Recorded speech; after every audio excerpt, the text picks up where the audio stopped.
This is Democracy Now!, democracynow.org, the Quarantine Report. I'm Amy Goodman. Today, in this special broadcast, we begin with the words of Frederick Douglass.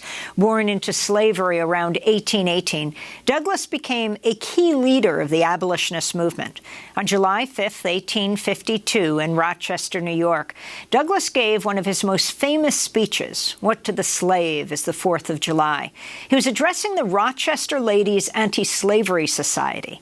This is James Earl Jones reading the historic address during a performance of Voices of a People's History of the United States. That's edited by Howard Zinn. The late great historian introduced the address. Frederick Douglass, once a slave, became a brilliant and powerful leader of the anti-slavery movement. In 1852, he was asked to speak in celebration of the 4th of July. Fellow citizens, pardon me and allow me to ask, why am I called upon to speak here today? What have I, or those I represent, to do with your national independence? Are the great principles of political freedom and of natural justice embodied in that Declaration of Independence extended to us?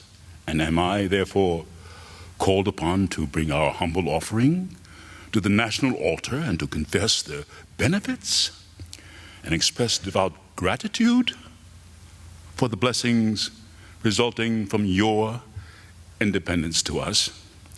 I am not included within the pale of this glorious anniversary. Your high independence only reveals the immeasurable distance between us.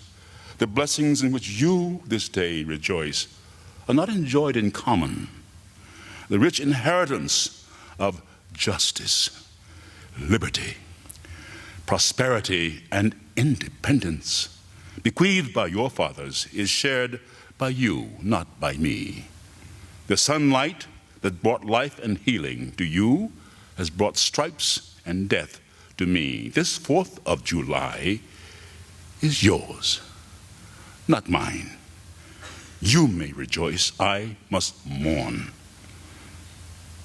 To drag a man in fetters into the grand illuminated temple of liberty and call upon him to join you in joyous anthems were inhuman mockery and sacrilegious irony. Do you mean, citizens, to mock me by asking me to speak today? What to the American slave is your 4th of July?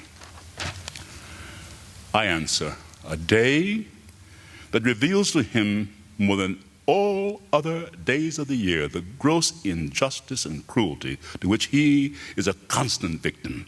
To him, your celebration is a sham. Your boasted liberty, an unholy license. Your national greatness, swelling vanity. Your sounds of rejoicing are empty and heartless. Your denunciation of tyrants, brass-fronted impudence. Your shouts of liberty and equality, hollow mockery. Your prayers and hymns, your sermons and thanksgivings, with all your religious parade and solemnity, are to him mere bombast, fraud, deception, impiety, and hypocrisy, a thin veil to cover up crimes that would disgrace a nation of savages. There's not a nation of the earth guilty of practices more shocking and bloody than are the people of these United States at this very hour. At a time like this, scorching irony, not convincing argument, is needed. Oh, had I the ability and could reach the nation's ear, I would today pour forth a fiery stream of biting ridicule, blasting reproach, withering sarcasm, and stern rebuke. For it is not light that is needed, but fire. It is not the gentle shower but thunder. We need the storm, the whirlwind, the earthquake. The feeling of the nation must be quickened. The conscience of the nation must be roused. The propriety of the nation must be startled. The hypocrisy of the nation must be exposed, and the crimes against God and man must be proclaimed and denounced.